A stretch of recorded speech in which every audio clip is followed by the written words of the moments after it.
Aircraft were hitting dozens of command and control headquarters, ammunition storage, and other facilities. Now, the U.S. said Iran-backed militants were responsible for the deadly drone strike. This comes as the remains of the 3 service members killed were returned to American soil. They'll be taken from Dover Air Force Base in Delaware to their final resting places.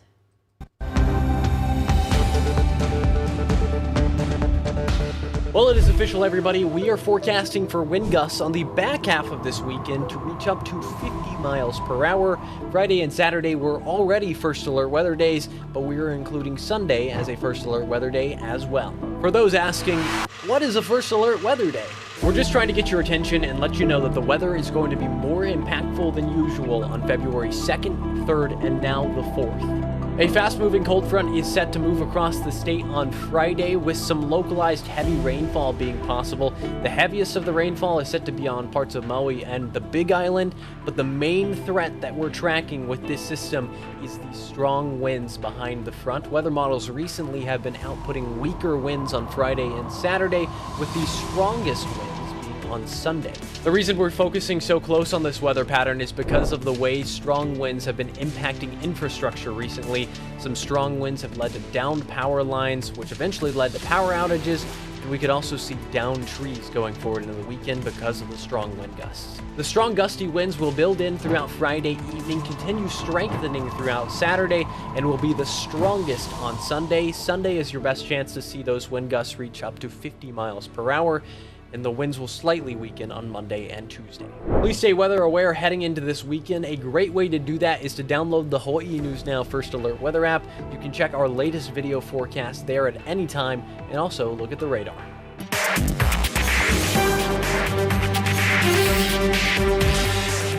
Prosecutors have charged a 24-year-old man who forced an hours-long standoff with police on Tuesday in Waikiki. The suspect, listed as John Doe in HPD's arrest logs, is charged with second-degree robbery. Police said he stole keys from a hotel employee using what was described as a dangerous object, then locked himself in a hotel room for hours. HPD initially shared on their social media that the weapon appeared to be a knife. SWAT officers threw a flashbang through the suspect's balcony window from the room above to get him out. The barricade situation rattled the entire community and triggered evacuations. His bail is set at $75,000. A 30-year-old Pahoa man died following a single vehicle collision on Daniel Keinoe Highway in Hilo late last night. Just after 11 p.m., police say a 2003 Toyota sedan was traveling east and speeding while overtaking a vehicle between the 18 and 19-mile marker when it lost control on the wet roadway at a curve and crossed into the westbound shoulder and rolled several times. The driver was ejected from the car and located unresponsive at the scene. He was later pronounced dead at Hilo Medical Center. He was not wearing a seatbelt. His passenger, a 26-year-old man from Kea'au, was taken to the hospital in stable condition. Mayor Rick Blangiardi signed an amended funding agreement Thursday, allocating $744 million for the completion of Honolulu's rail system. The funding will be used to complete the line all the way to Kaka'ako. The original deal signed in 2012 provided over $1.5 billion from the Federal Transit Administration. But funding stopped in 2017 after HART only received a little over half of the money. Under the new agreement, $125 million is now available immediately. The rest will be released in 4 separate phases. After years of planning and design work, the state has failed to provide funding for a much-needed new jail. As Jolani Martinez reports, critics say the state should instead spend the money on keeping people out of jail. The people at tonight's meeting are brainstorming programs and layouts for the future correctional facility. Meanwhile, lawmakers are still trying to come up with the money. Parts of the Oahu Community Correctional Center are about 110 years old and deteriorating. Designed to hold 628 beds, this week it houses more than 1,000 inmates. If we don't build newer, more modern, efficient facilities that are able to provide the program and services we need, then we're not really doing the offenders or the public any service because we're not really doing rehabilitation efforts. It's been 6 years since the state's environmental impact statement was accepted for a sprawling new correctional facility in Halava. The city approved the permits and the state set 2030 as the targeted opening date. But State Senator Glenn Mackay says it may not happen because lawmakers haven't coughed up the $900 million it takes to build. People don't want it, and it's expensive. We'll have a private developer build that, and perhaps we'll negotiate over the 30-year life. We will pay you, developer, X amount of money. It's because we don't have the cash now. Mackay says getting a public-private partnership approved could take another couple of years. We have misplaced budgetary priorities. Meantime, prison reform advocates say the state should invest in existing community-based treatment programs, healthcare, and housing services. For example, we spend currently nearly over $250 one day to incarcerate an adult, and when you multiply that by a year, that's over $90,000. We're spending less than $10,000 to educate a child in our public school system. And if we have more investments in housing, education, job training, healthcare, we would have far less people in our carceral system. And Senator Wakai says the clock is ticking. If the state doesn't ease overcrowding behind bars, the federal government could step in with a consent decree. That is the last thing we want to have happen here. Why? Because then the federal government tells us what to do, right? And says, forget rebuilding Lahaina, forget building more schools. All of this money, $900 million, you do it tomorrow. We don't want that to come down our throat. Jolani Martinez, Hawaii News Now. As the war in Gaza rages on, some Israelis in Tel Aviv are holding nightly protests against their own government, demanding an agreement with Hamas to end the conflict and bring home the 136 Israeli hostages who are still being held. Deborah Pattis spoke with a woman who was kidnapped on October 7th along with her 3 young children. They were eventually released. She is speaking out for those who are still not free. It was a moment of pure joy. Afri, Yuval and Uriah Brodets reunited with their beloved family dog Rodney. Together with their mother Hagar, they'd been dreaming of this during 51 days in captivity. Wow. It's a moment that I will never forget. You both shared, really. You thought you'd lost everything. And then I got them back. It's just, I was living a miracle. On October the 7th, as Hamas militants stormed their kibbutz, Hagar was hiding inside her home with her 3 children and their neighbor's 4-year-old daughter.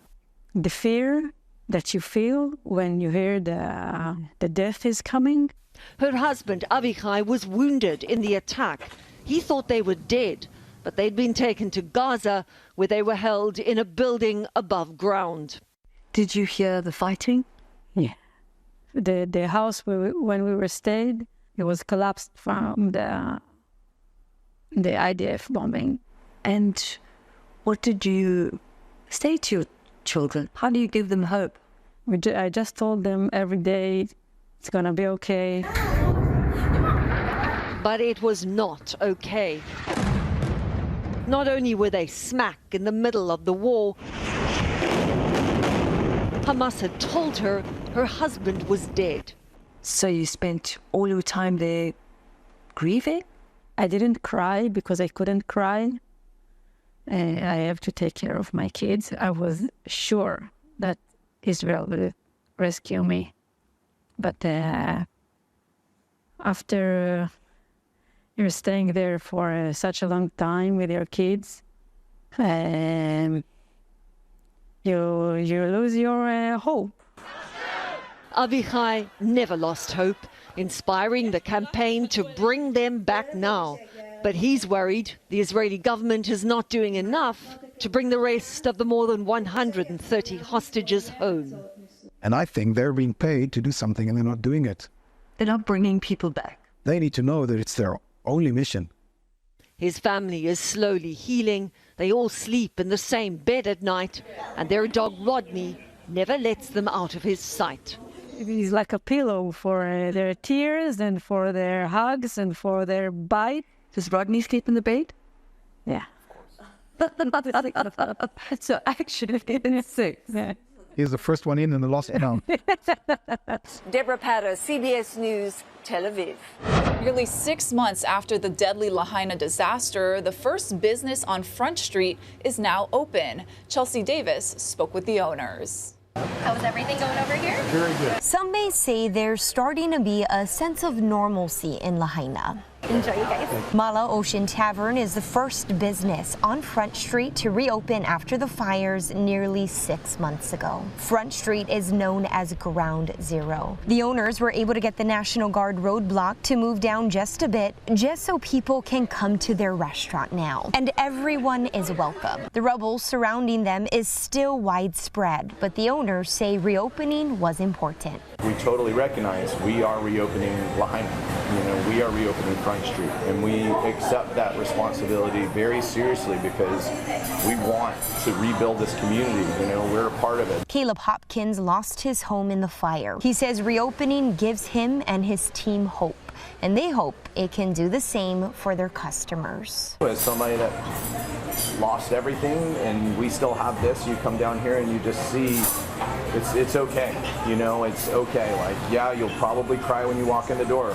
We all did, but it really is part of the healing process. There's a sign when you enter the restaurant saying that they kindly ask their guests to refrain from asking staff members about the fires because all of them are personally affected. I know some people might not be ready to come down here, and that's totally fine, but there is a sense of coming in here and having a meal and re-feeling all of the great feelings you had. It's healing me, and hopefully it can heal others as well. They respectfully ask everyone to come down and support them and all the other local businesses in West Maui because they need it now more than ever. Reporting in Lahaina, Chelsea Davis, Hawaii News Now.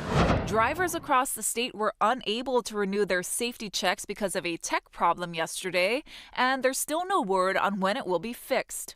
Officials blamed a system outage that affects the Apple iPads used at inspection stations to scan and upload drivers' documents to the system's database. The system provider is working to fix the issue. All right, let's take a live look outside at downtown Honolulu. Guys, going to have your full forecast after this quick break.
everybody's got to be on their toes, no matter where you are, no matter what neighborhood across the state, because we've got a statewide first alert weather day today, tomorrow, and on Sunday. And it's because of the increasing winds coming out of the north, eventually out of the northeast. And they'll be strong tomorrow, Sunday as well. Look at those streamlines, upwards of 30 miles an hour, even strong on Tuesday. So on Monday, we could extend the first alert weather day conditions.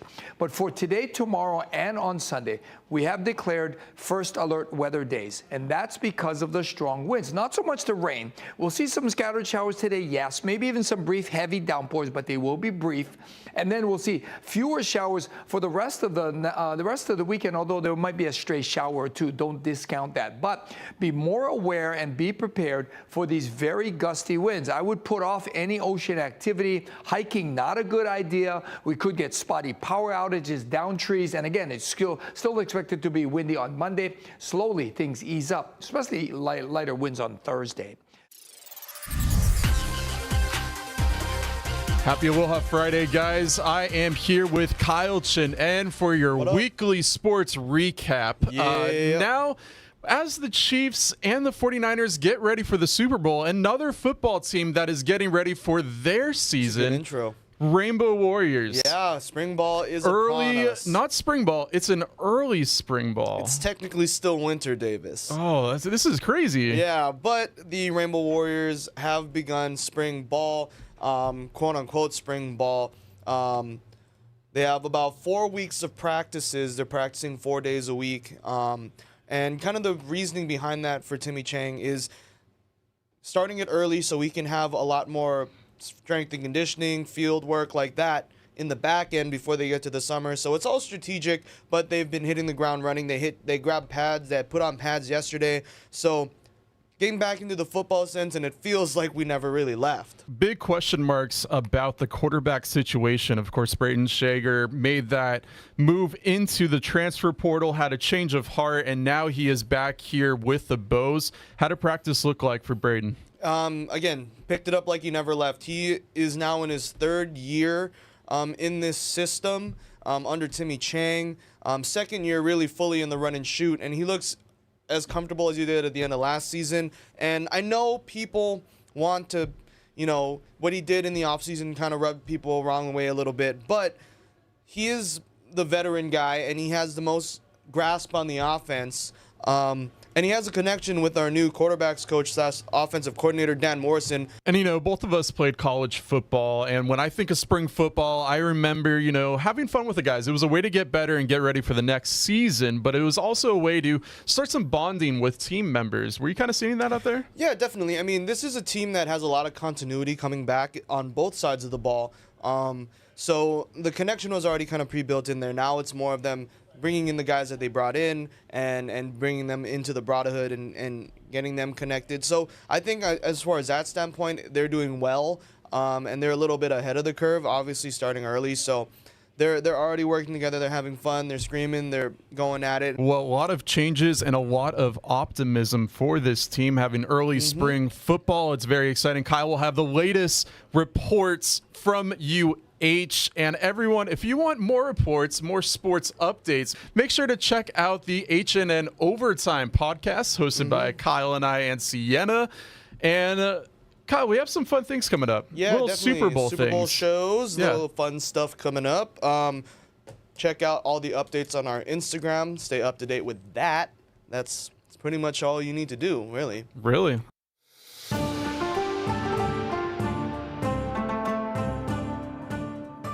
In our Journey to China series, Stephanie Lum travels to Zhongshan in southern China.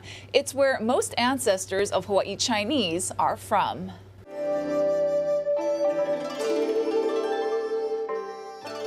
Over 70 to 75% of all Chinese in Hawaii trace their roots to Zhongshan.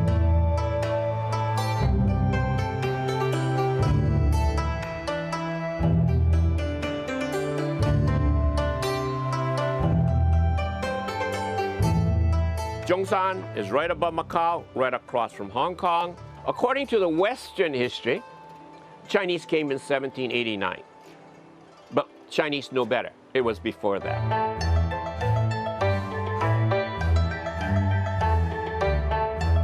Douglas Chong is the president of the Hawaii Chinese History Center. Everybody thinks they only came as sugar plantation laborers. That's very late in the history.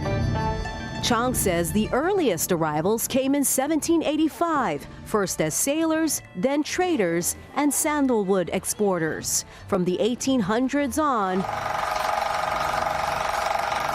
marked the very beginning of Chinatown on King Street, as seen in this rare footage colorized by Tony Barnhill. What we're seeing is the result of Robert Bonine, a cameraman for Thomas Edison.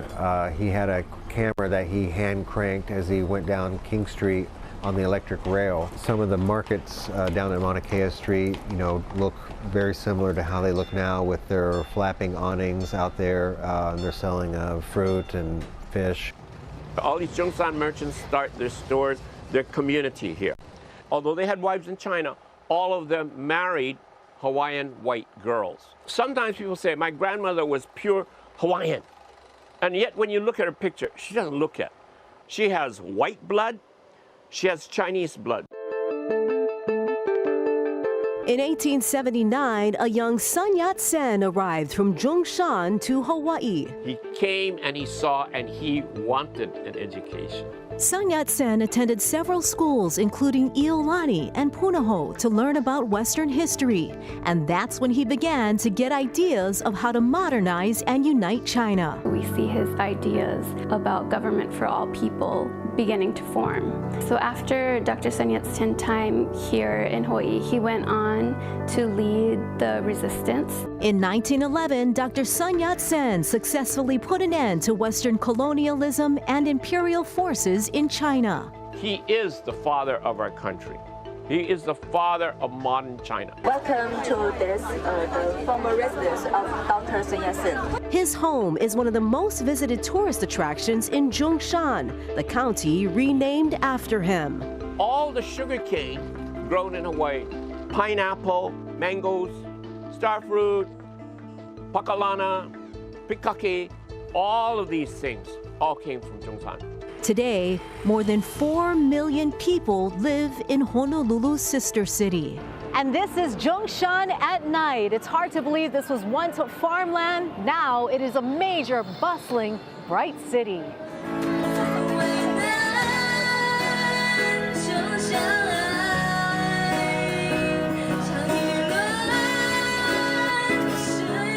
This province is reputed as Chinese New York because so many opportunities to get jobs, to make money. So many factories, especially in this area, the buyers and suppliers from all over the world. Yet, in this rapidly developing province, its historical connection with Hawaii remains unchanged. Kind of a role model for the Asian community, and they're looking at their friends and relatives that are overseas. They love to see what we're able to accomplish, and they're proud to call us American Chinese. Time for good news. The Punahou Carnival is back for another year. Casey Lund shows us around. Aloha from Punahou. The Punahou Carnival returning in 2024. What's the theme? Explore the Shore 24. All right, I'm here with Mehana and Milo. They are juniors. Of course, the juniors are responsible for this. I want to put you on the spot, my friend. Let's see what you got in the putt-putt, because we are here at the Carnival Games. Let's watch Milo putt before we give you all the details on the 2024 Punahou Carnival. Oh, man, he came in hot there. Oh, nice, nice, nice. Oh, man, that little... Oh, yeah, it kind of leads there. Yeah, okay. Man, let's talk, good shot, though. Let's talk a little bit about the Carnival. You know what I think is very cool is that you guys do such a good job of putting this on. I know you have a lot of support from parents and the school itself, but it is a lot of work. You even have students that have developed an app, right? Yep, so Ashley Hong, our very own junior, and the Enehana Comp Sci Club here at Punahou have put together an app. It's called Explore the Shore 24, and it has all the information on Carnival that you might need. I know people were already lined up this morning, at 5 a.m. You guys were here like 4:30 to get mango chutney, lilikoi butter, to get scripts. The scripts are already underway. They started at 8 o'clock. Yep. But what should people know about the Carnival? When do things kick off, and how long does it go? So it goes from 11 to 11, both days, February 2nd and February 3rd. Another thing to mention is that Carnival is going to be mostly cashless this year. So you will be able to exchange it for script by Dillingham Hall. But other than that, most places will just take card. All right, guys. I'm gonna give it, if you don't mind, I want to give it a shot here. I got close. We were on Sunrise earlier in the day, and I got close with my first putt. Let's see if we can do this. Okay. I got it.